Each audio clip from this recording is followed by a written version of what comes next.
Kita bersyukur kepada Allah Subhanahu wa taala karena sampai di titik ini Allah Subhanahu wa taala mempergunakan kita untuk taat kepada kita. Bersyukur kepada Allah Subhanahu wa taala dan mengucapkan alhamdulillah. Lebih penting lagi, kita semua sendi-sendi kita ini yang ada 300 sekian sendi dalam tubuh kita itu digunakan untuk taat kepada Allah Subhanahu wa taala. Oleh karena itu hadirin yang mulia, kita merapat ke depan mimbar. Sebentar lagi kita mendengarkan majlis yang sangat agung yang masih belakang di teras masjid. Masya Allah. Mari Pak, maju ke depan tanpa terkecuali adik-adik samping juga maju ke depan di depan mimbar. Karena dengan rapatnya kita ini, hati mudah tersentuh apa yang disampaikan. Hati tawajuh kepada Allah Subhanahu wa taala, apa yang disampaikan masuk dalam hati kita, semakin masuk semakin mudah untuk amal dan mudah untuk disampaikan. Mari Pak, kita tawajuh kepada Allah Subhanahu wa taala, tinggalkan perkara-perkara yang mengganggu pikiran kita, di mana kita masih ada pikiran di luar sana. Masya Allah. Tangguh sebentar. Untuk apa? Untuk kita tawajuh sama-sama mendengarkan apa yang disampaikan oleh beliau Mubayyin. Mari Pak, kita sama-sama tinggalkan anak untuk sementara, istri kita untuk sementara. Lebih betul lagi kita ini, Masya Allah, tawajuh dalam majlis. Nanti apabila ada di ujung majlis ini ada tawaran-tawaran agama, ada pentingnya sampaikan iman dan amal soleh kepada yang lain, mudah untuk amal dan mudah untuk disampaikan. Mari Pak, yang masih ada di luar, kecuali petugas parkir, dirosah dan khidmat di dapur. Khidmat di dapur insya Allah cukup 3-4 orang. Yang lebihnya mari sama-sama kita dengarkan, tawajuhkan hati kita. Bagaimana yang disampaikan oleh beliau, kita mudah untuk mengerjakannya. Mari Pak, karena kita ini memerlukan bimbingan dari orang-orang yang lebih berkorban daripada kita. Mari Pak, mari sama-sama kita. Masya Allah, petugas parkir gak usah banyak-banyak. Di samping sebelah kiri masjid ini, kanan masjid, mungkin cukup 2 orang parkir dengan hidrosa. Mari sama-sama maju ke depan mimbar, kita sama-sama tawajuh dalam majlis. Di akhir majlis nanti, apabila ada tawaran-tawaran agama, kita siapkan diri kita, waktu kita dan harta kita untuk keluar di jalan Allah lebih lama lagi, insyaallah. Assalamualaikum warahmatullahi wabarakatuh. Alhamdulillah, nahmaduhu wa nasta'inuhu wa nastaghfiruhu wa nu'minu bihi wa natawakkalu alayhi wa na'udzu billahi min shururi anfusina wa min sayyiati a'malina. May yahdihillahu fala mudilla lahu wa may yudlilhu fala hadiya lahu. Asyhadu an la ilaha illallah wahdahu la syarika lahu wa asyhadu anna Muhammadan 'abduhu wa rasuluhu. وقال تعالى في كتابه الكريم بعد أعوذ بالله من الشيطان الرجيم ومن أحسن قولا ممن دعا إلى الله وعمل صالحا وقال إنني من المسلمين. Jemaah yang mulia, kejayaan kesuksesan manusia dunia akhirat dan agama sempurna. Bila agama sempurna wujud, pasti bahagia. Allah Ta'ala berfirman, a'udzu billahi minasyaitonir rajim. Ya ayyuhalladzina amanu udkhulu fis-silmi kaffah wa la tattabi'u khutuwatish syaitan innahu lakum 'aduwwun mubin. Mafhumnya, wahai orang beriman, masuklah kamu dalam agama yang sempurna. Janganlah kamu mengikuti langkah-langkah syaitan. Sesungguhnya syaitan itu musuh yang nyata. Agama sempurna kaffah. Sebagaimana rumah sempurna, ada pondasi, ada dindingnya, ada atapnya, ada catnya, ada tamannya, ada aksesorisnya. Maka rumah tadi yang tinggal di situ senang dan yang melihatnya pun senang karena dia sempurna. Begitu juga dia punya tuntutan Allah kepada orang beriman itu, bagaimana membawa agama yang sempurna dalam dirinya. Agama yang sempurna, kata guru-guru kita, masyayikh kita, berkaitan dengan imaniyat, berkaitan dengan keyakinan, ubudiyat, berkaitan dengan ibadah, kemudian muasyarah, kaitan hubungan kita kita dengan manusia tanpa transaksi finansial, akhlak hubungan kita dengan diri kita dan diri kita dengan orang lain tanpa transaksi finansial, hubungan kita dengan orang lain dengan transaksi finansial, namanya cabang-cabang agama. Maka wujudnya cabang agama dalam kehidupan umat itu menjadi tuntutan agama, permintaan, amr, perintah, matlub, diminta, dituntut setiap orang beriman. Taklif, beban. Jadi orang-orang beriman itu Allah Ta'ala meminta orang beriman, memerintahkan orang beriman supaya masuklah dalam Islam itu secara sempurna, jangan sebagian-sebagian. Ada sebagian orang itu beriman sebagian, menolak sebagian, taat sebagian, buang sebagian. Ta'minuna bi ba'd, takfuruna bi ba'd. Ambil Islam sebagian, tolak sebagian. Tapi yang mencelup di dalam ayat ini, orang yang mempunyai iman itu supaya mereka membawa Islam secara sempurna dalam kehidupan. Kesempurnaan Islam dalam kehidupan kita itu kesempurnaan yang lain-lain. Al-yawma akmaltu lakum dinakum wa atmamtu 'alaikum ni'mati wa raditu lakumul Islam dinan. Hari ini kusempurnakan akmaltu lakum dinakum wa atmamtu 'alaikum ni'mati. Akmal, kamal dan tamal. Bila agama itu sempurna, Allah menyempurnakan nikmat dunia akhirat. Jadi kenikmatan dunia, kenikmatan akhirat itu bergantung wujudnya agama yang sempurna. Kesempurnaan agama itulah mendatangkan kesempurnaan yang lain-lain.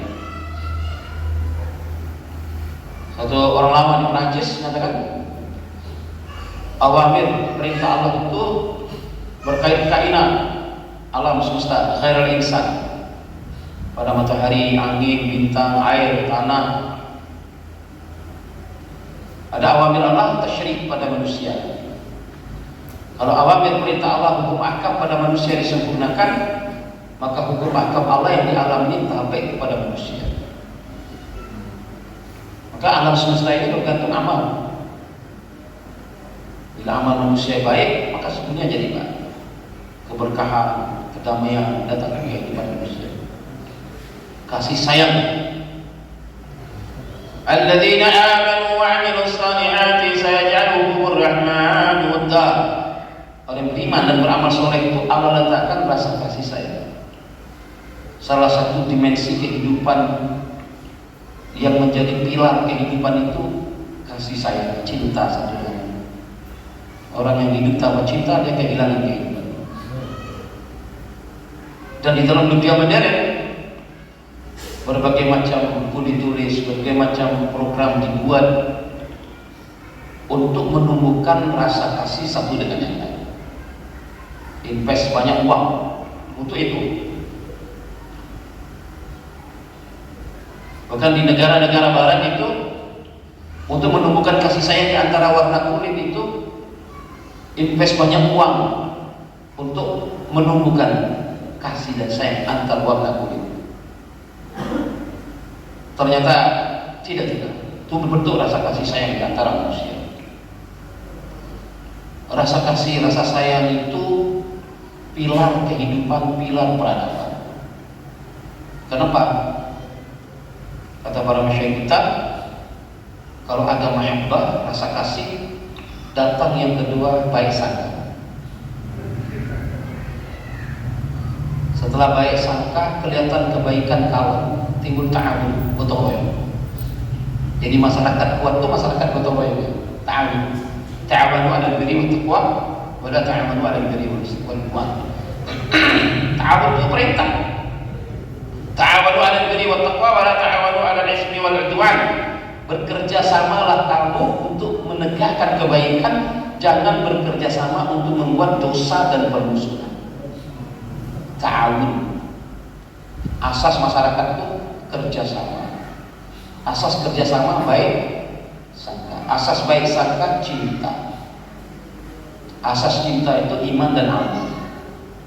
Maka kalau orang itu imannya baik, amalnya baik, tumbuh rasa cinta, baik sangka antar masyarakat, timbul Potensi itu kebaikan nampak sehingga bisa dikerjasamakan, sehingga masyarakat itu menjadi masyarakat yang guyup, tenang, karena seseorang menghargai potensi orang lain.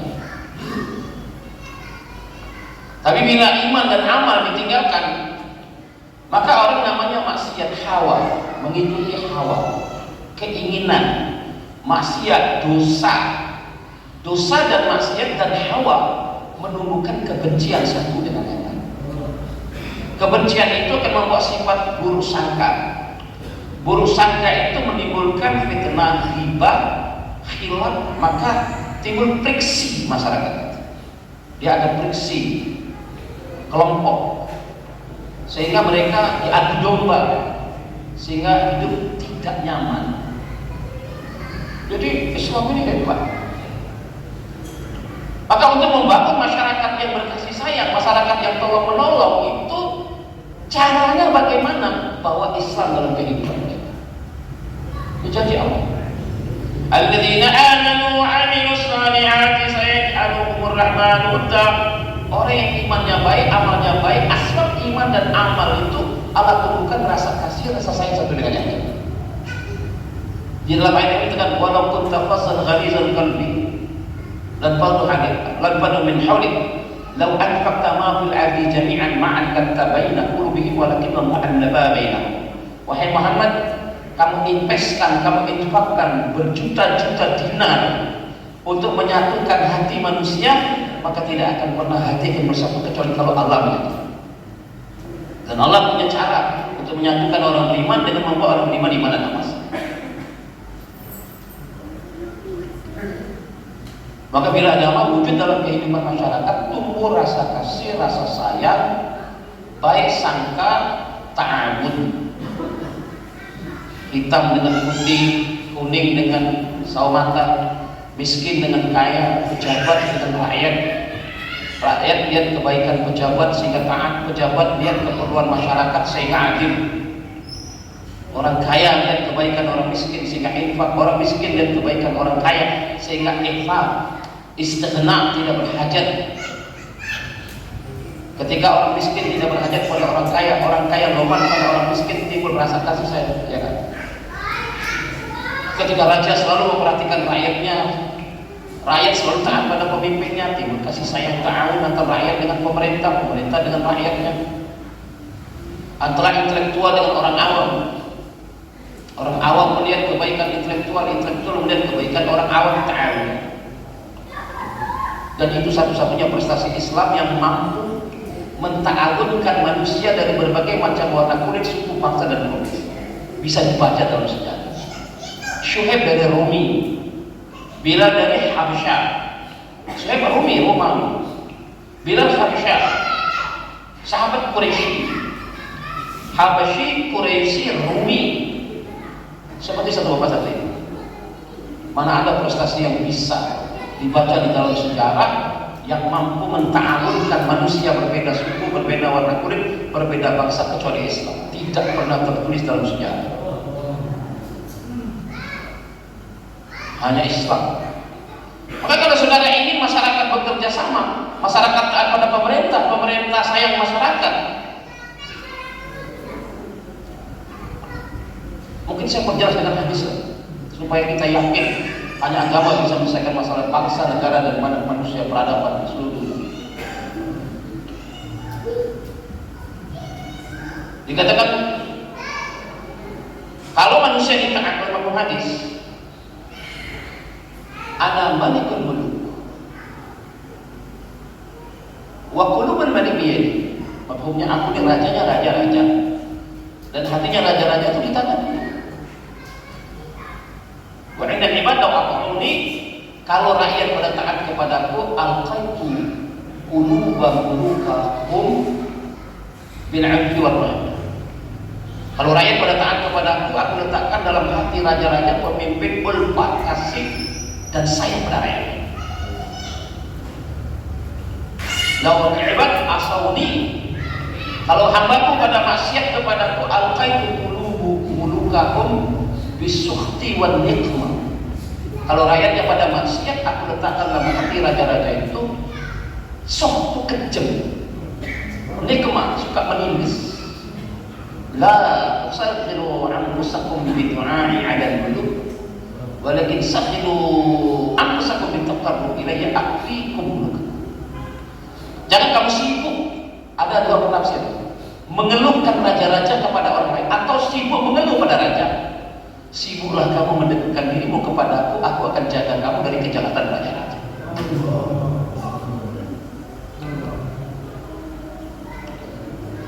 Amal. Kemudian yang kedua, aman. Ciri kebahagiaan, ciri kebaikan hidup tuh dilatih rasa kasih, rasa sayang. Orang yang punya rasa kasih itu suka bertawun, suka bekerja sama, suka lihat kebaikan, sehingga menjadi sumber kebaikan di kampung, di negara. Orang yang punya rasa cinta, rasa kasih.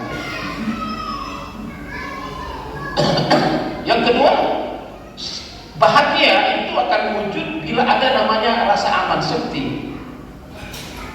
Bahkan satu negara kalau kita masuk di negara itu dia tulis don't worry you are safety. Ada satu negara kalau pernah saya don't worry you are safety. Jangan kamu khawatir, kamu aman. Dalam beberapa congratulation ketika ada resepsionis negara itu tulis di atas negaranya don't worry you are safety. Jangan khawatir, kamu masuk negara yang aman. Jadi setiap manusia, setiap peradaban mensyaratkan kebaikan itu wujudnya rasa aman. Kalau di dalam Islam ada satu lagi mutmainnah. Itu di dalam ayat A'udzubillahi minasyaitonir rajim. Daraballahu masalan qaryatan kanat aminatan mutmainnatan ya'tiha rizquha ragadan min kulli makanin fakafarat bi'an'amillah fazaqallahu libasal ju'i wal khawfi bima kanu yasna'un. Allah Ta'ala itu kalau mengungkapkan hakikat-hakikat itu di dalam Al-Quran itu, kalau yang belajar ulumul Quran itu ada kisah, ada tamsil, ada khobar ya, untuk mendekatkan pemahaman yang gaib kenyataan dalam pikiran manusia itu. Allah kadang-kala menggunakan tafsir, kadang-kala menggunakan kisah, kadang menggunakan ikhbar, khobar kaum yang lalu. Ini tafsir. Allah memberikan permisalan satu Korea, satu kampung. Korea itu komunitas, volumenya kalau kecil Korea kota, jadi Korea itu bisa negeri juga ya. Halul Qura itu kan negeri. Jadi maksudnya Korea, Qura itu komunitas masyarakat yang volumenya beda-beda jumlahnya. Daraballahu masalan Korea, satu Korea aminatan mutmainnah, aman dan mutmainnah. Saya pernah tanya, apa itu beda aman mutmainnah? Kalau menurut dia, aman itu satu perasaan seseorang merasa aman dari rampok, maling, pencurian. Bentuknya fisik, bentuknya apa? Fisik. Kalau mutmainnah itu aman dari rasa yang non fisik, pelecehan, kehinaan, kata-kata, singgungan, sindiran, kondisi psikologis manusia yang mengejek itu tidak ada. Jadi semua orang itu perilakunya selalu dia menghargai orang lain. Jadi tidak ada rasa lagi, tidak ada rasa khawatir diejek, khawatir disepelekan, khawatir, aman. Al-Quran itu menggunakan aman dan mutmainnah. Jadi satu kondisi masyarakat yang ketika mereka beriman dan beramal, mereka mendapatkan keamanan dan mutmainnah. Dalam ayat-ayat juga Allah Ta'ala menggunakan kalimat itu, allazina amanu wa lam yalbisu imanahum bizulmin ulaika lahumul amnu wa hum muhtadun. Orang yang beriman, imannya tidak dicampur dengan aman. Maka aman itu buah samarat, buah iman. Buahnya iman itu apa? Salah satunya aman. Naik lagi buah iman itu mutmainnah. Allazina amanu tatma'innu qulubuhum bi dzikrillah. Mutmainnah. Dan itu aman dan mutmainnah itu obsesi, keinginan setiap orang yang hidup di dunia ini. Baik kafir, muslim kan dia ingin hidup aman. aman dari fisik, perampokan, pencurian, bencana alam. Mutmainnah dari gangguan penghinaan, pelecehan, kata-kata, perilaku yang mengejek, merendahkan prestasi atau eksistensi keberadaan dia dalam syurga. Dan untuk mewujudkan keamanan itu berbagai macam cara yang dibuat oleh manusia, dengan security, dengan CCTV, ya kan? Untuk merasakan keamanan itu dengan apa? Security, CCTV, gate, one gate system, ya kan? Kemudian ada lagi sekarang pakai warning alat itu, dalam sekian jarak dia sudah ada alarm akan berbunyi. Bahkan ada sistem security virus. Jadi makanan-makanan yang mau dihidangkan itu dimasukkan di scan. Di scan, baru kalau ada virusnya itu bunyi. Jadi makanan enggak, orang-orang kaya itu kan makanannya di scan dulu. Berapa biaya untuk security, biaya kamera CCTV, biaya scanner, biaya sistem one gate system, pintu dibikin 3, pintu nyamuk, pintu besi, pintu apa? Begitu banyak biaya untuk security. Ada lagi di atas security keamanan itu terganggu sosialnya, jangan sampai direject, sehingga orang punya rumah yang sangat mentereng. Kalau di Malang yang orang suka bilang rumah saya di sana, di sini, supaya orang tidak menghinakan. Oh, saya kelas atas, saya punya mobil ini, saya punya cincin ini, saya jam ini, jam berapa harganya? Jam itu 100 juta, 200 juta. Type gas itu 20 juta, sepatu 50 juta. Itu semua dia beli untuk prestis sosialnya naik supaya tidak dilecehkan. Berapa besar biaya? Tapi Karkun tidak ada biaya, rasa aman, rasa aman. Betapa antum jadi Karkun tuh harus bayar sama Allah. Rumah di pinggir sungai happy, baju 35.000 happy deh. Kalau tidur tuh nyamuk pun tuh takut gigit dia, karena semakin digigit semakin norok dia. Safety, security, rasa aman itu, rasa aman dan mutmainnah itu bukan dari itu. Rasa aman dari zikir, dari iman, dari baca Quran, itu tidak perlu bayar. Zikir nggak perlu bayar, baca Quran nggak perlu bayar, iman nggak perlu bayar. Maka hadirin yang mulia, satu orang datang ke Sayyidina Ali, saya dengar bahwa kamu akan mati dibunuh si fulan ini, si fulan. Saya mau jadi security kamu. Kata Ali, kamu bisa security dari langit atau dari bumi? Ya dari bumi lah. Kalau dari langit siapa? Nggak usah. Kematian itu sudah datang, walaupun dijaga waktu mati tetap aja, nggak usah dijaga.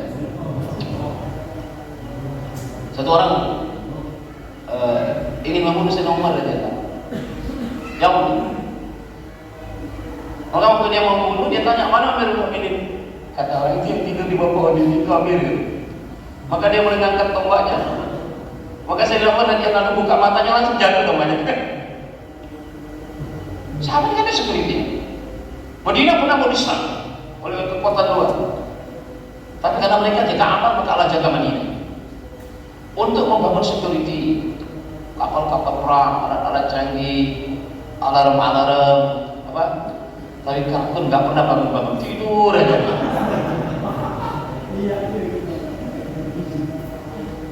Itu tipuan dunia yang begitu canggihnya pada umatnya, sehingga umat pun berpikir kayak gitu. Aman mutmainnah itu dalam Quran, iman dan zikir. Alladzina amanu tatma'innu qulubuhum bizikrillah. Ya ayyuhan nafsul mutmainnah, irji ila rabbika radiyatan mardiyah, udkhuli fi ibadi udkhuli jannati. Mutmainnah aman itu dengan iman, zikir. Jadi kalau punya aman hanya dengan iman dan aman, tidak perlu biaya, ya. Untuk mensecurity diri kita, keluarga kita, barang siapa mau mencari kursi, pertama dia akan dibaca keluarga, yang kedua kampungnya, yang ketiga ahli keluarga, kampung. Security kita baca kursi sebelum tidur, keluar rumah baca bismillahirrahmanirrahim, tawakkaltu 'ala Allahi la haula wala quwwata illa billah wa tan'amu syaitan. Kata malaikat di atas itu, cukup kamu hari itu, rezekimu dijaga kamu hari itu, setan akan hadir.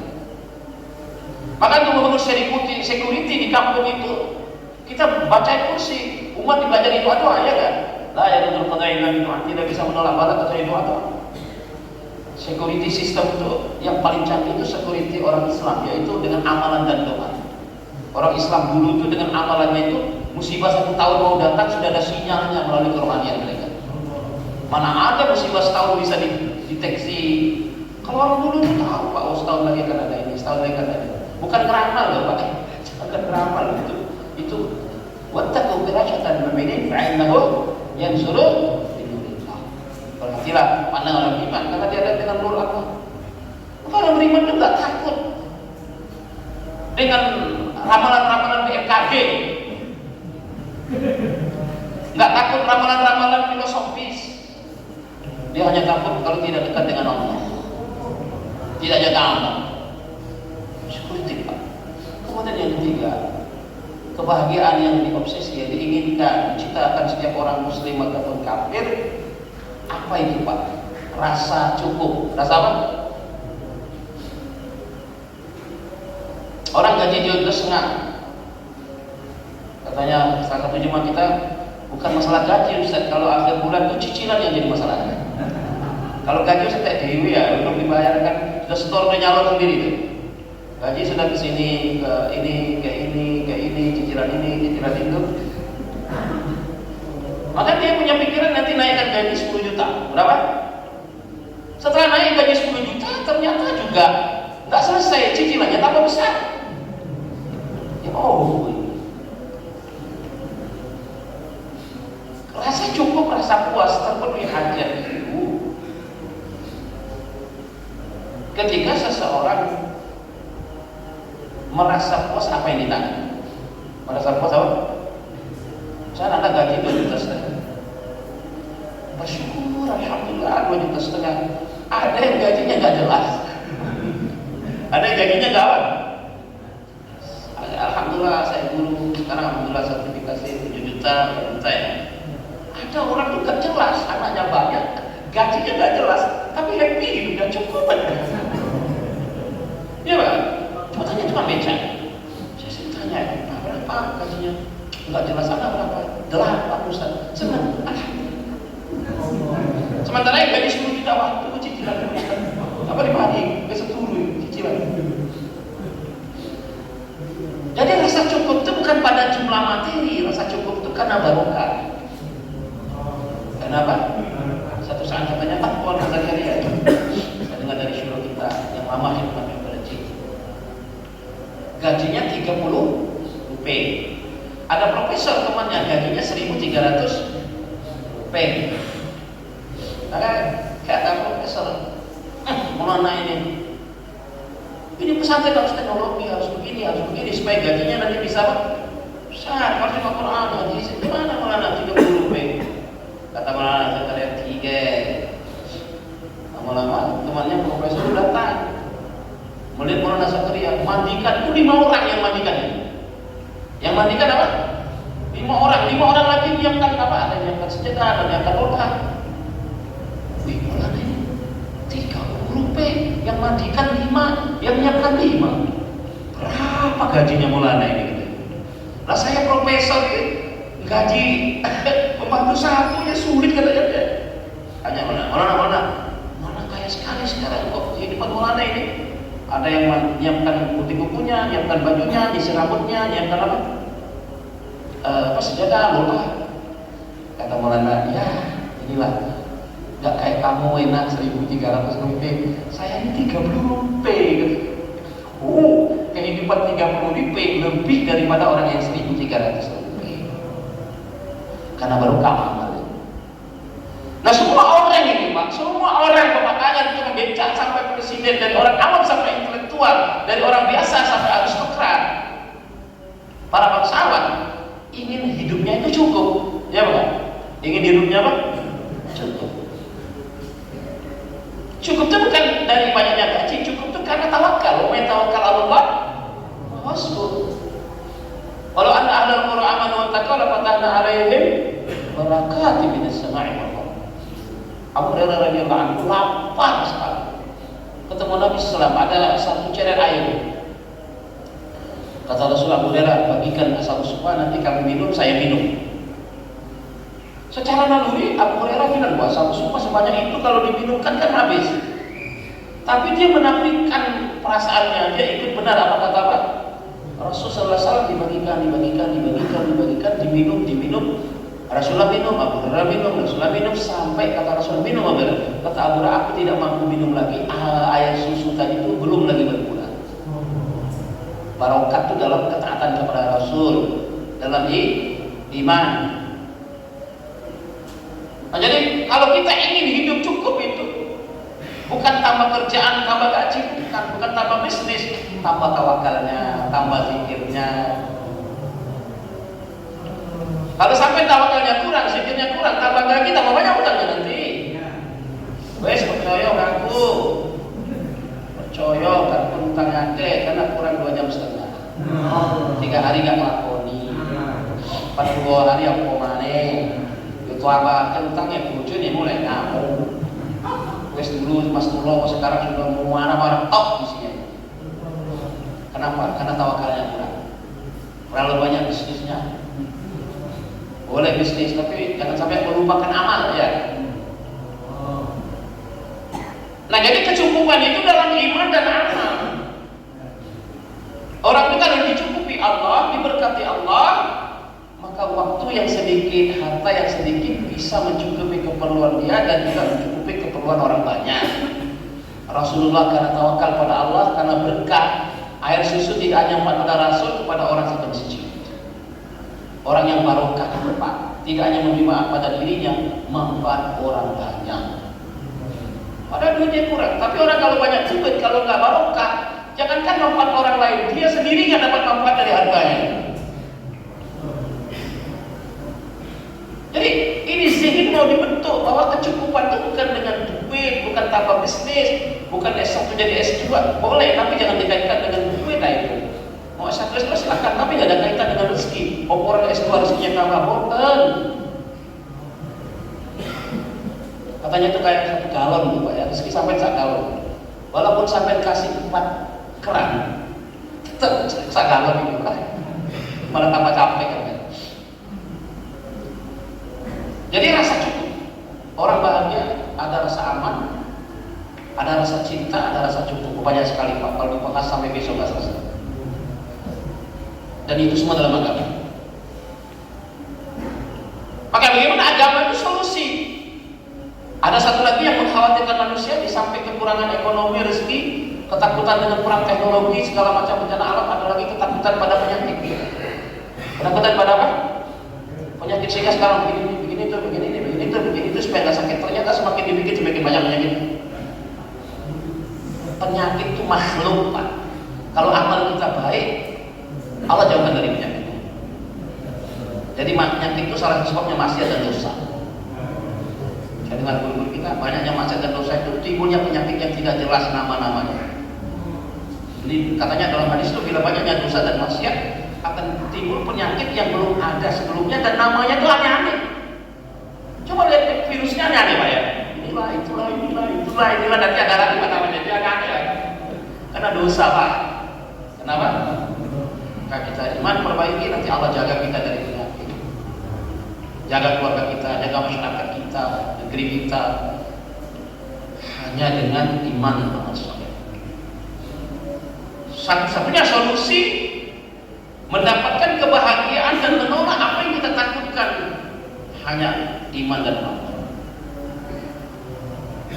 Itu tidak hanya di dunia akhirat juga Pak. Yatba'ul mayyit salasa, ahluhu wa maluhu wa amaluhu, wa yad'ani isnani wa yabqa amaluhu wa yabqa wahid. Orang kalau sudah mati, 3 yang menyertai dia. 1 keluarganya, 2 hartanya, 3 amalnya. Wa yad'ani isnani, yang 2 balik. Mobil balik, anak istri balik. Yang bersama dia apa? Amalnya. Sholat kita, baca Quran kita, dikubur tuh bersama kita. mati itu dia paham. Hatta idza ja'alakumul maut qala rabbi ij'alni la'anni a'malu salihan fima taraktu.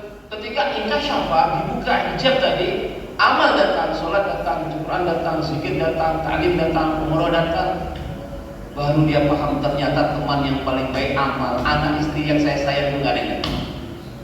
Harta, melaknat. Kurang ajar anak saya, kurang ajar istri saya, kurang ajar istri saya. Ternyata saya kira dulu teman, ternyata musuh. Tapi amal yang saya musuhi ternyata teman. Saya tertipu, ingin kembali ke dunia extension, perpanjangan masa. Ini. Sudah diingatkan berkali-kali oleh orang Islam, kamu tidak percaya. Nah, jadi akhirnya amal itu sampai di kubur, nemani kita dalam kubur, di mahsyar, di hisab, di mizan, di sirat. Dan amal itu akan menjadikan nikmat-nikmat di dalam surga. Tasbih jadi pohon, jadi surga, jadi bidadari, jadi istana, jadi sungai madu, sungai arak, sungai susu. Wa may ya'mal mithqala dzarratin khairan yarah, wa may ya'mal mithqala dzarratin syarran yarah. Jadi dunia ini darul amal, akhirat darul jaza, darul bedelang. Akhirat. Jadi apa amal ini bukan hanya dunia, untuk apa? Akhirat. Maka siapa yang ingin bahagia dunia dan ke akhirat, tidak ada jalan lain kecuali bawa agama dalam kehidupan. Inilah masalah kita sekarang ini. Umat itu belum ada kesiapan bawa agama dalam kehidupan. Kehidupan umat itu masih banyak cara di luar agama. Maka Maulana Ilyas membuat usaha. Bagaimana caranya membawa diri dan umat ini kepada kesiapan untuk membawa agama yang sempurna dalam kehidupan mereka. Itu maksud tabligh. Maulana, apa maksud tabligh ini? Orang kaya tinggalkan kantor tokonya, pejabat tinggalkan kantornya, intelektual tinggalkan kampusnya, pedagang tinggalkan toko, petani tinggalkan ladang, pelaut tinggalkan kapalnya, keluar di jalan Allah. Apa sih yang maunya Maulana? Kata Maulana Bali, aku tidak menginginkan kerja ini kemasyhuran, harta, pangkat, jabatan. Dengan kerja ini saya mau umat itu ada kesiapan membawa agama seperti ditinggal Nabi sallallahu alaihi wasallam. Itu maksudnya. Kalau kemarin itu disebutkan usaha menggemburkan tanaman. Tanah digemburkan dulu, dipupuk supaya dia bisa ada kesiapan untuk menerima apa? Biji. Nah, usaha tabligh itu usaha menyiapkan hati-hati umat ini supaya dia ada kesiapan membawa agama dalam kehidupannya, ibadatnya, akhlaknya, masyarakatnya, muamalatnya. Itu cara Nabi, itu jalan kemuliaan umat. Kata para masyarakat, kenapa umat ini tidak bisa bawa agama dalam kehidupannya? Sulit. Dua faktor. Satu, lemahnya iman. Kedua, tidak ada suasana agama. Kenapa Pak agama susah dijalankan? Karena lemah iman dan tidak ada apa? Suasana.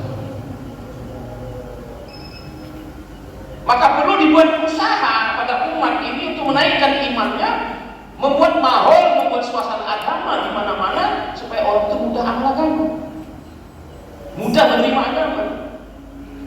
Saya ceritakan kemarin di sana di rumah saya di wilayah Cina. Menurut ahli sejarah, Rasulullah SAW dakwah, ta'lim, zikir, ibadah, khidmat di Mekah itu sudah dibuat. Tapi infiradiyan, sirriyah, dibuat secara pribadi-pribadi dan semuanya semuanya dibuat. Sehingga iman mereka kuat sekali itu. Sampai kalau dibakar gitu nggak dilepas imannya. Sampai apa-apa dibakar nggak lepas imannya. Semuanya ditumpah nggak lepas kuat imannya.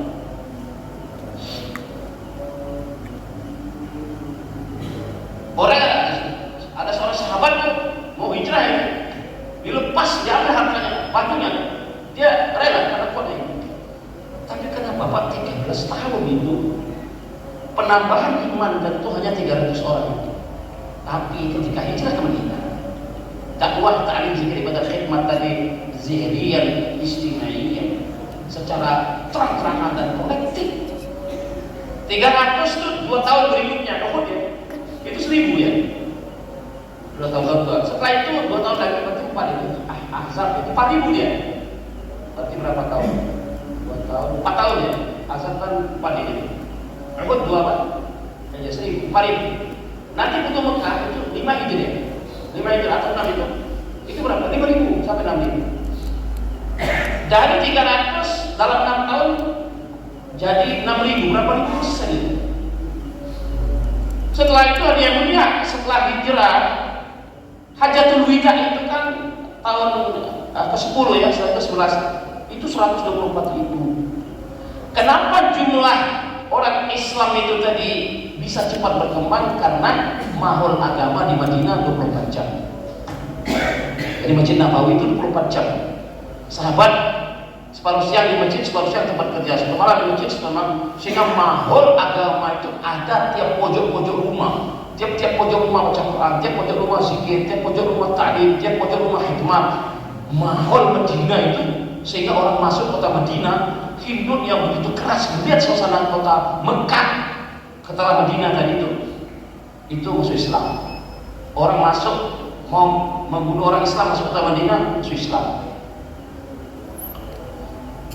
Maka hadiah mulia untuk bagaimana menyiapkan imannya umat, menyiapkan suasana agama.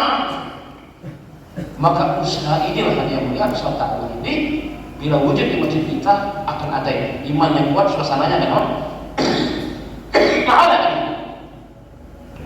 Maka usaha dakwah, ta'lim, zikir, ibadat, usaha Rasul ini satu-satunya jalan untuk menyiapkan umat, membawa mereka pada kesiapan membawa agama bertahap-tahap.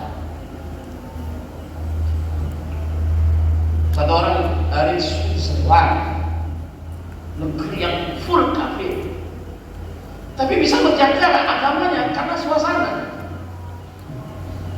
Walaupun di negeri kafir, ketika suasana agama wujud, dakwah wujud, sehingga mereka bisa menjaga. Di Israel ada 3000 masjid, ribuan orang Islam di England. Di England itu Pak, kalau sholat di bulan puasa, satu sok 3 sok habis, satu sok itu 300. Berarti kalau 3 sok 1000 habis sholat di negeri kafir.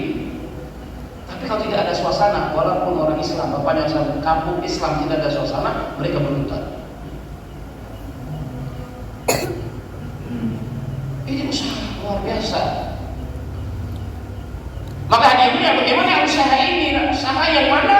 Dengan usaha dakwah tabligh ala minhajul nubuwah ini menyiapkan umat akan datang kepada kesiapan mengamalkan agama walaupun mereka di negeri kafir sekali. Walaupun mereka di negeri kafir sekali. Mahal suasana agama. Maka kata Nur Ilyas, jemaah dihantar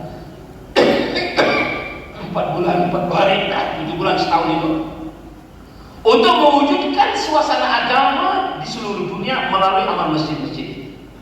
Jadi jemaah dihantar 7 bulan, 8 bulan, 1 tahun itu untuk menghidupkan masjid-masjid dengan kerja Nabi, sehingga dengan kerja Nabi wujud, iman terbentuk, suasana terbentuk, sehingga bisa mengamalkan Islam walaupun di negeri yang non-muslim, apalagi di negeri apa? Muslim. Maka untuk itu hadiah mulia, begitu tinggi usaha ini, maka semua kita tentukan waktu untuk berusaha hari-hari. Semua bersedia? Insyaallah. Berusaha. Kemudian yang kedua, bawa orang lain dalam usaha. Kemarin yang Asad dan Khalid itu katanya pertama kali Rasul itu buat dakwah dirinya sendiri. Dia buat dakwah. Hari-hari buat dakwah, jumpa orang yang nas, qulu la ilaha illallah. Kemudian yang kedua, Rasul membawa sahabat dalam kerja. Begitu ya Bapak-bapak, kita semua buat kerja di mantor masing-masing, kemudian bawa orang kampung kita dalam kerja. Semua mesti salah. Kemudian ketiga, kerja dengan mujahadah, susah payah. Kemudian keempat, naklul harakat. Maka bila kita buat usaha tadi dengan menjadikan kerja ini kerja kita, maksud kita, dan bawa orang lain dalam kerja, kemudian kita kerja dengan sungguh-sungguh dan mujahadah pengorbanan, insya Allah kita akan mudah membentuk jemaah-jemaah dari masjid sendiri-sendiri. Dari masjid kita bisa cuma 3 hari, cuma 40 hari, cuma 4 bulan dari satu masjid itu, sehingga kita akan dapat hantar jemaah ke seluruh dunia. dan jemaah masjid kita sarana tarbiyah pembentukan sifat-sifat umat untuk agama dan hikmah. Hadirin yang mulia, ini usaha. Maka usaha kita ini dibagi dua bagian. Bagian pertama membetulkan ibadah. Membetulkan apa? Bagian kedua membetulkan akhlak, muasyarat dan apa? Muamalah. Sebagaimana tadi agama itu imaniah, ibadah, akhlak, muasyarat, muamalah. Dibagi dua. Untuk membetulkan ibadah, maka usaha yang dibuat pertama usaha iman. Usaha atas apa? Kedua usaha atas ilmu. Ketiga usaha atas zikir. Maka kata para masyayikh, ibadat dengan iman yang benar, ibadat dengan cara Rasul, ibadat yang tahu nilainya, ibadat dengan merasa dirinya Allah, maka ibadat itu ada hakikat. Ibadat itu ada apa? Hakikat. Sehingga hakikat sholat kita ada nurnya, sehingga dengan sholat tadi dia akan doanya makbul, dengan sholat tadi akan tumbuh akhlak, muasyarat, muamalah yang baik. Jadi usaha kita dibagi dua. Usaha membentukkan ibadat dengan dakwah iman, tadi doa dan zikir baca Quran. Kemudian untuk mendatangkan muasyarat, muamalah dan khidmat. Atau dikatakan dengan dakwah, tadi zikir, ibadat, khidmat itu seluruh cabang agama akan Allah berbaik. Maka setiap diri kita berhajat untuk meletakkan diri kita dalam usaha.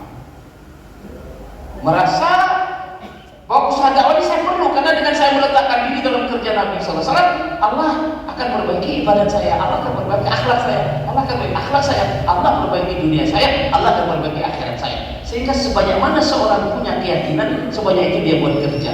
Beri contoh, pedagang, dia sungguh-sungguh dagang, walaupun sakit, walaupun istri marah, karena dia yakin kalau dagangannya beres, nanti istrinya senyum juga kalau diputar yang merah-merahnya.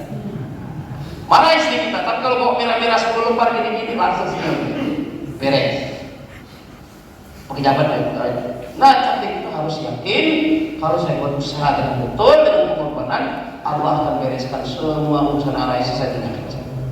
Tanpa keyakinan saudara tidak akan istiqomah bekerja. Semua bisa jalankan. Usaha yang pertama membetulkan yakin. Bagaimana keyakinan kita kepada yang tidak nampak? Yakin dua macam, yakin mensurat, musyahadat, mensusah. Yakin dengan apa yang dilihat, yakin dengan apa yang dialami, yakin dengan apa yang dengan perasaan. Apa yang kita lihat, apa yang kita rasa, apa yang kita alami ini tidak bisa dipegang. Tapi yakin kepada apa yang tidak lihat, dibalik asbab-asbabnya itu kepada yang lain. Apa yang kita lihat ini duka, Tuhan. Bapak lihat obat tidak menyembuhkan. Obat yang sama, dokter yang sama, pasien sama. 3 orang sakit kencing manis, dokternya sama, obatnya sama. 1 diminumkan sembuh, 1 tambah sakit, 1 mati. Kenapa? Dokter sama, obat sama, tapi hasil natijah beda. 1 sembuh, 1 tambah sakit, 1 mati. Karena memang obat itu bukan tahqiq wujud, dia adil wujud. Makhluk itu dia ngajukan sembuh. Jadi obat itu diminum, dia ngajukan kepada Allah dulu. Ya Allah, ini gimana ini? Kata Allah, yang 1 sembuhkan, yang ini matikan kata. Yang ini parahkan kata Allah. Lah tahqiq Pak. Ini mesti yakin dibetulkan. Karena obat tadi menyembuhkan, dia menunggu akal dari apa? Allah. 3 orang pasien. 1 obat bilang, ya Allah gimana? Yang 1 sembuhkan, yang 1 parahkan, yang 1 matikan. Jadi obat itu untuk menyembuhkan, dia butuh apa? Ahkam. Jabatan misalnya. Jabatan itu juga begitu. Dia tanya pada Allah, ya Allah ini bagaimana orang ini? Kata Allah, senangkan dia, yang ini penjarakan dia. Betul Pak ini. Jabatan sama nih, sama bupatinya. Ya, 1 bupati sukses naik dapat penghargaan presiden, 1 bupati bupatinya sakit mati, satu bupatinya masuk KPK. Jadi semuanya jabatan, obat itu ardul wujud. Dia hanya kira-kira bisa jadi, tapi dia belum tentu bisa jadi. Tapi Allah tahqiq wujudnya. Kalau Allah mau sembuh, bisa dengan obat, bisa tanpa obat, bisa dengan bakteri yang sumber penyakit, Allah boleh sembuhkan juga. Allah tahqiq wujud. Jadi semuanya makhluk, obat kah, pisau kah, api kah. Api panas, tapi waktu panas itu dia izin. Misalkan ada api itu dilempar, orang dibakar, dilemparkan 3 orang kan? Maka api tanya, gimana dia Allah? Satu selamatkan, satu bakar sedikit, itu gosono. Api itu kalau mau bakar itu dia minta izin kepada semua makhluk, api, air, tanah. Istri juga gitu. Istri itu dia nggak bisa marah sama kita. Dia tanya, ya Allah, kata Allah ini yang ini banyak dosa, kamu marah ya soalnya. Ya itu istrinya sayang sama kita. Jadi istri itu berbuat baik kepada kita bukan karena maunya dia, tapi dia menurut awamnya dia. Makanya kalau istri kita marah itu jangan salahkan istri kita, salahkan diri. Apa amalan saya yang kurang sehingga Allah tegur saya melalui ini keyakinan. Uang, kata orang datang, mau kemana? Saya mau beli sapi. Setelah balik ketemu lagi yang nanya, besok ketemu, mau kemana Pak? Insya Allah besok mau beli sapi. Loh ya, kok insya Allah Pak? Kemarin saya sudah sampai ke jagal sapi itu, di tengah jagal saya dicopet, nggak beli. Jadi walaupun uang sudah ada, kalau nggak Allah izinkan ya nggak sampai beli sapi walaupun duitnya ada. Makanya dia mau kemana Pak? Insya Allah beli sapi. Uang tidak ada jaminan beli sapi ya. Walaupun sudah ada uang, sampai di jalan belum sampai jagal sapi, uang yang dicopet. Uang tidak bisa. Uang itu dia bertanya kepada Allah, ya Allah gimana? Katanya Allah, uangnya sedikit, misalkan 1 juta.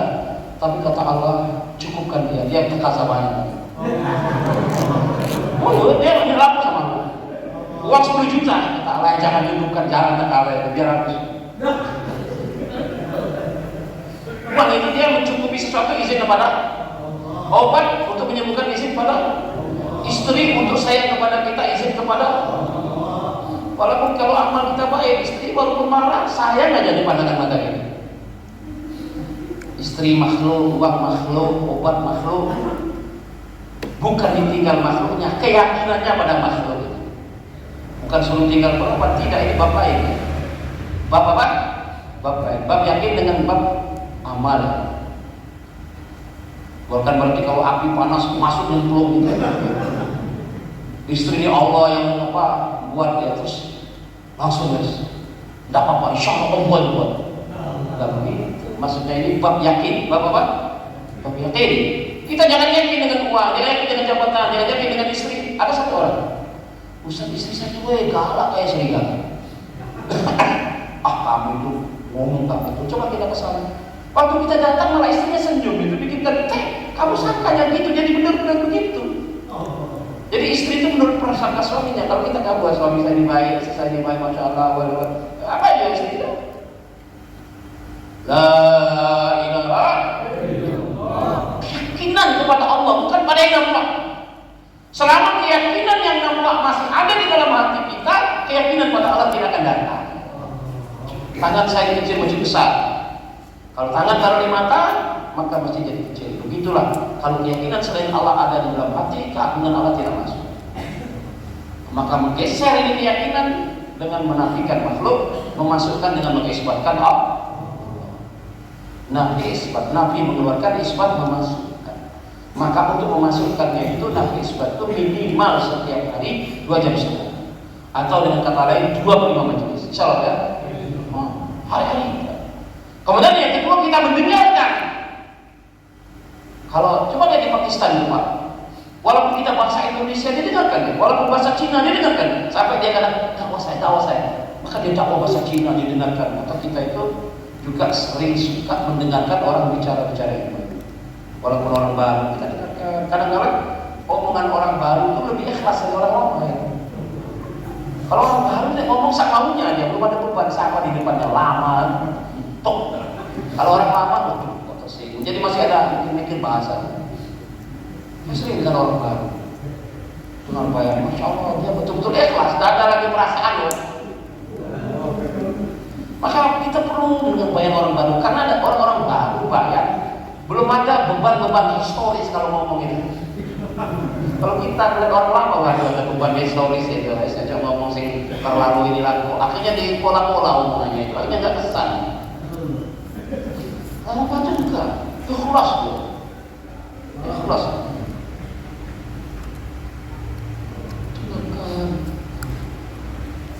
Dikatakan di situ, wa man asra qala mimman ta'ala Allah wa 'amila shalihan qala inani ahsan qaul. Ucapan-ucapan kepada Allah itu Allah suka. Semakin banyak kita mengucapkan kebesaran Allah, Allah semakin suka. Qul qala sadida yusallatu ma'anakum wa yaqulu. Ucapkan kalimat yang baik dan kaulan sadida itu la ilaha illallah. Sehingga kalau kita banyak mendakwakan la ilaha illallah, Allah akan perbaiki amal kita, Allah akan ampunkan dosa kita. Kalau orang tahu fadilah ini, orang itu akan majnun dakwah. Majnun dakwah. Sekarang sudah kurang yang majnun dakwah. Kurang, sehingga dakwah itu suasananya nggak kelihatan di mata, seketika keluar, sepi-sepi, pada mojo-mojo.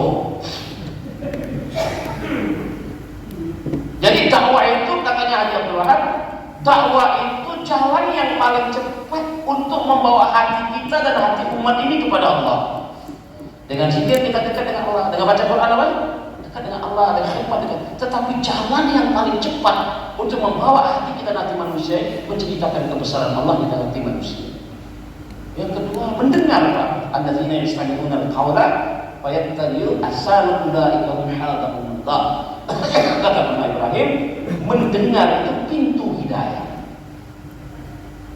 Maka kita sering mendengarkan, maka kalau seminggu sekali kita mendengarkan bayan, maka hati kita akan jadi apa?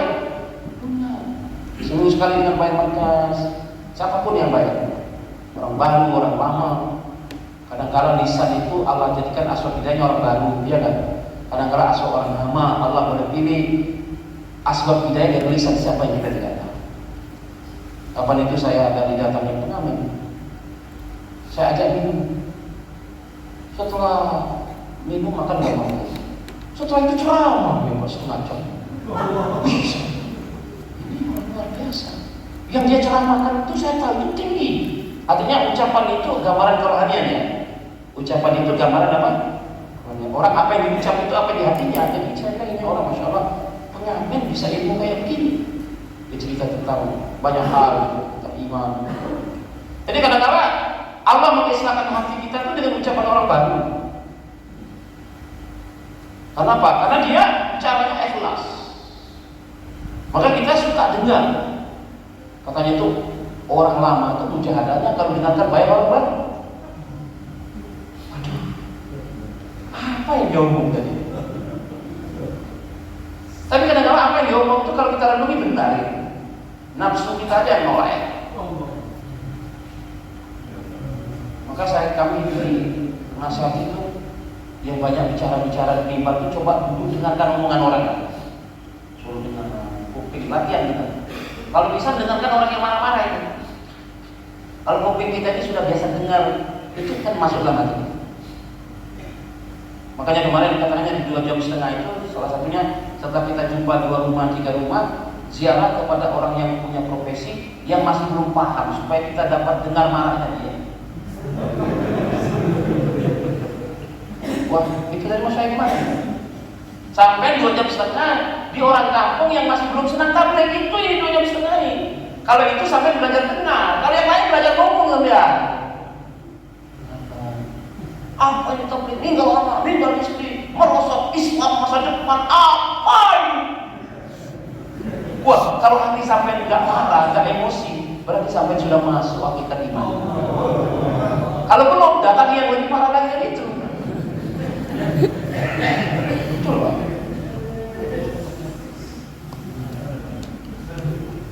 Kuping ini Pak, kalau mendengarkan marahan orang lain, nafsunya itu lemes, imannya naik. Imannya apa? Jadi Maka 2 jam setengah itu betul-betul latihan bicara, sekali latihan mendengar ya. Kalau 2 jam setengah kan pasti ada latihan dengar kuping amin. Kemudian yang ketiga, pintu masuknya iman dari hati kita itu merenung. Nah itu di malam hari. Kalau orang sufi mengatakan muraqabah, kalau dalam dakwah namanya tafakkur. Kemarin kami muzakarah di antara kami, sebenarnya orang tahu itu bangun malam 15 menit, 20 menit merenung.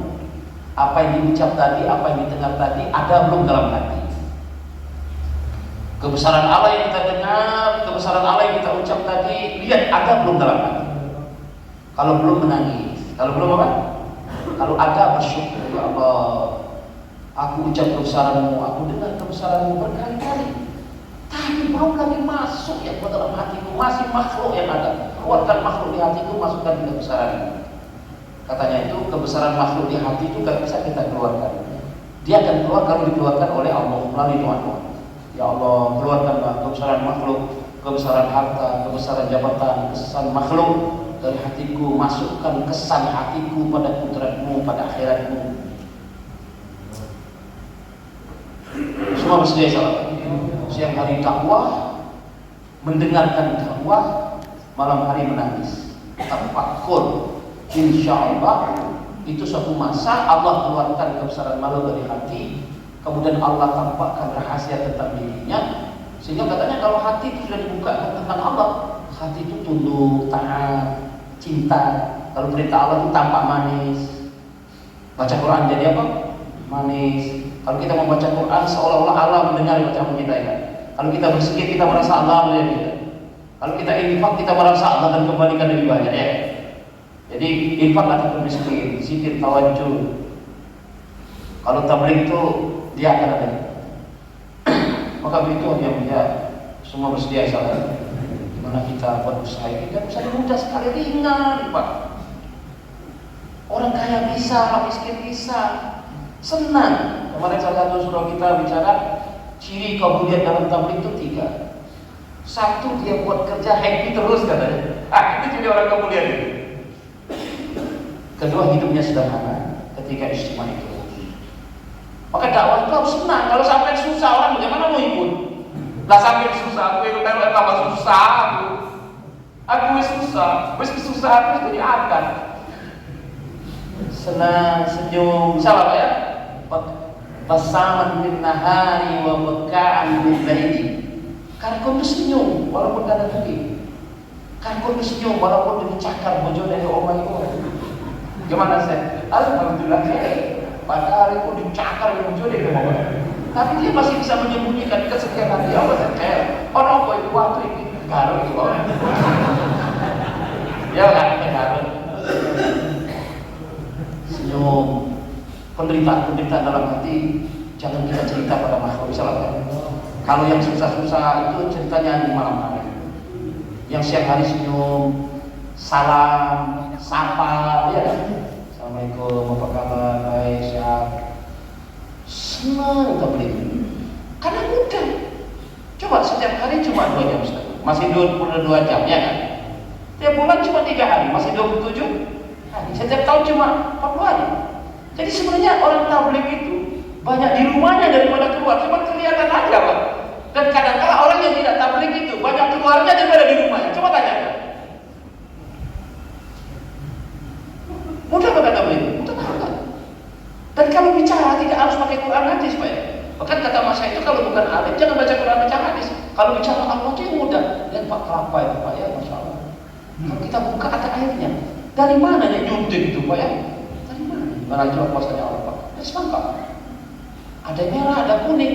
Siapa yang ngecek? Petani merah roto Pak. Iya. Jadi bicara kebesaran Allah itu tidak pakai Quran, tidak pakai hadis bisa. Langit Pak, Masya Allah langit. Begitu besarnya Pak, tidak ada tiangnya Pak ya. Iya. Nah kalau ada tiang di PDM, wah Pak keker lah. Masanya Allah, masanya apa? Jadi menceritakan tentang Allah itu tidak sulit, mudah.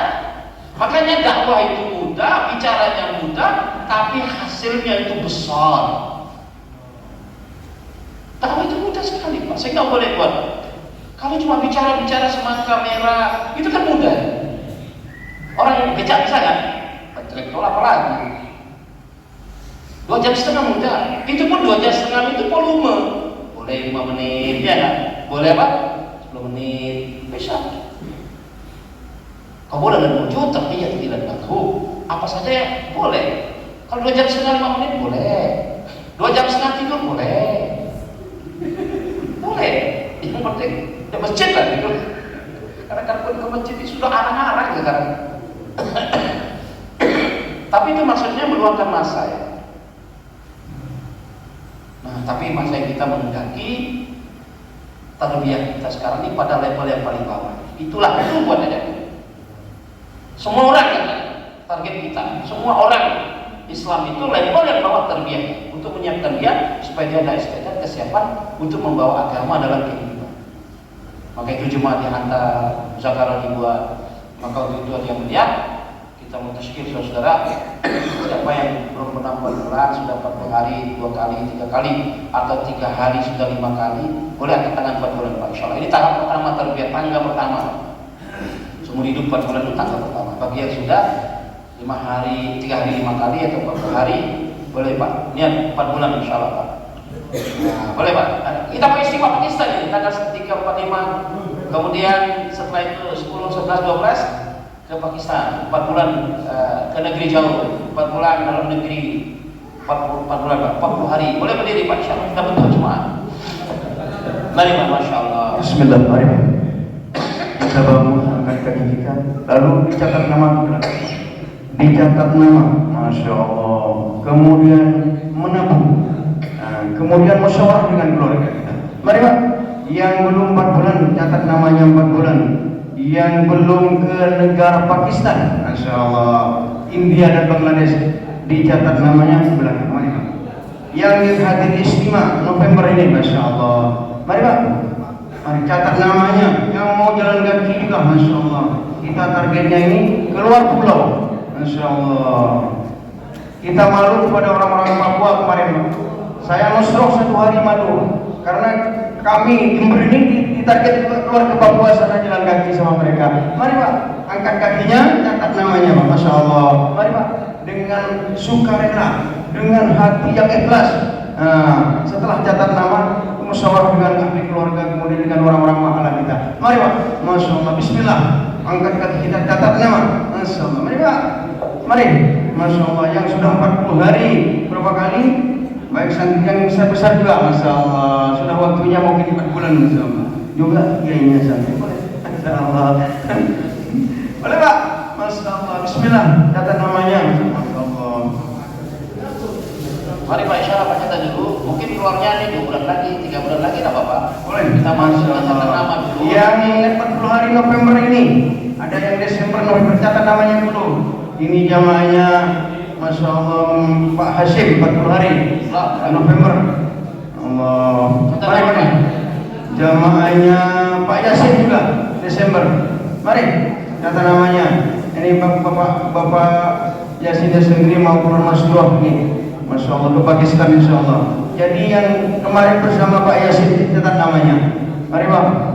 Yang dari Super Pakem yang kemarin belum belum jadi keluar, dicatat lagi namanya lagi, masya Allah.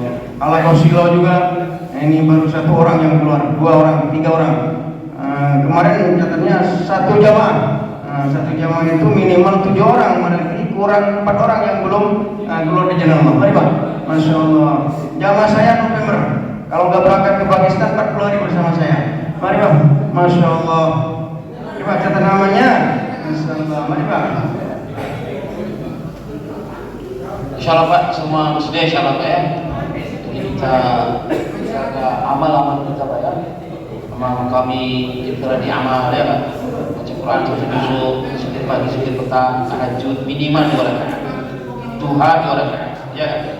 Jaga Pak ya. Duha memudahkan rezeki. Tahajud menjaga diri dari maksiat. Orang yang banyak tahajud itu katanya ulama matanya itu tidak suka maksiat karena tahajudnya di malam hari. Baca Quran 1 juzuk minimal lah, 1 lembar. Jadi jangan sampai ada hari-hari yang tidak ada baca Quran. Kita jaga Pak. Sholat tepat waktu kita jaga, akhlak kita jaga, muasyarah kita jaga. Karena tabligh itu orang bukan lihat omongan kita, Pak, yang dilihat perbuatan kita. Kata Haji Abdul Wahab, perbuatan amal kita itu, perucapan kita hanya 3 ucapan kalau tidak disertai dengan contoh-contoh amal ya. Kalau amal kita ucap dengan amal dengan pengorbanan, maka akan jadi amalan juga buat orang lain. Kalau kita ini sekarang dakwah ini tarbiyah, memberikan sifat dalam setiap dai sehingga kerja akan meningkat. Kalau tarbiyah, peningkatan hanya kerja tanpa pembentukan sifat, akan timbul banyak masalah dalam dakwah. Bahkan bukan jadi asbab hidayah, asbab terhalang hidayah. Karena tidak ada tarbiyah, hanya sebatas keluar-keluar saja, tapi tidak ada pembentukan akhlak, moral, ibadat kita, muamalah kita.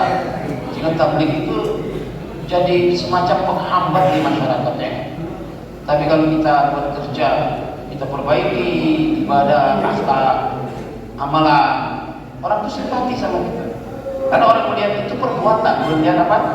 Ucapan. Dia tidak lihat sopan, tidak lihat gamis, tidak jenggot. Yang dilihat itu amalan Pak Jeko. Yang dilihat apa? Akhlak Pak Jeko. Yang dilihat muasyarah Pak Jeko. Yang dilihat muamalah Pak Jeko. Katanya kemarin kita musyawarah, tabligh itu bukan menjadikan orang berjenggot bersorban saja, itu bukan tujuan. Tapi tujuan tabligh itu membawa seluruh agama dalam kehidupan orang Islam. Itu maksudnya. Semoga terima majelis kita semoga saudara-saudara ini cuma datang yang main provinsi Jawa Timur, keliling Jawa Timur untuk meningkatkan kerja, pengaturan kerja, pembentukan sifat-sifat dai. Jadi selama 10 hari ada di kawasan sini. Jadi saya berharap semua yang dia sampai salam di markas, yang dia sampai salam di halaqah, supaya berpikir untuk ikut jamaah dengan musyawarah. Karena ini sudah direncanakan bulan lalu yang saya datang ke sini, dan alhamdulillah dengan izin syura-syura yang lain, dengan izin Allah Ta'ala, kita sudah berjalan hampir 15 hari, 20 hari, sisa 20 hari. Jadi waktu sangat mahal, sangat berharga. Maka saya berharap saudara korban juga, tunda urusan dunia, tunda urusan keluarga, beri masa pada jamaah minimal seminimalnya 3 hari. Karena program itu akan sempurna kalau selama 3 hari, praktek jam setengah, praktek suara bulanan, musyawarah sifat-sifat, musyawarah hal-hal yang halus-halus. Supaya tabligh ini banyak yang halusnya daripada yang kasarnya. Kalau yang halus-halus itu harus duduk berjam-jam. Kalau yang kasar-kasar 1 jam cukup. Tapi kalau yang halus-halus itu Pak, barang halus itu sulit Pak, harus berjam-jam ya. Tabligh itu harusnya lebih banyak daripada yang kasar-kasar, yang tidak bisa dilihat sepintas sifat-sifat keikhlasan, kasih sayang itu yang perlu kita belajar sama-sama. Sampai yang niat bersama jamaah Pak, angkat tangan dulu Pak. Insyaallah. Jadi usahakanlah pending dulu urusan keluarga, urusan pondok dipending sebentar, serahkan yang lain. Urusan keluarga ditunda dulu, urusan bisnis ditangguhkan dulu. Kalau yang pegawai kita cuti dulu lah. Ini begitu pentingnya ini, begitu pentingnya. Ini alhamdulillah Kemen Jawa Timur kumpul semua Pak. Dari Malang, dari Surabaya, Madura, besok Jumat malam orang Surabaya akan hadir seluruh Kemen Jawa Timur. Di samping itu musyawarah untuk bermusyawarah bagaimana proses peningkatan kerja di seluruh Jawa Timur dengan duduk bersama-sama seluruh Kemen Jawa Timur. Semuanya bersedia insyaallah Pak. Subhanallah wa bihamdihi subhanallah. Assalamualaikum warahmatullahi wabarakatuh.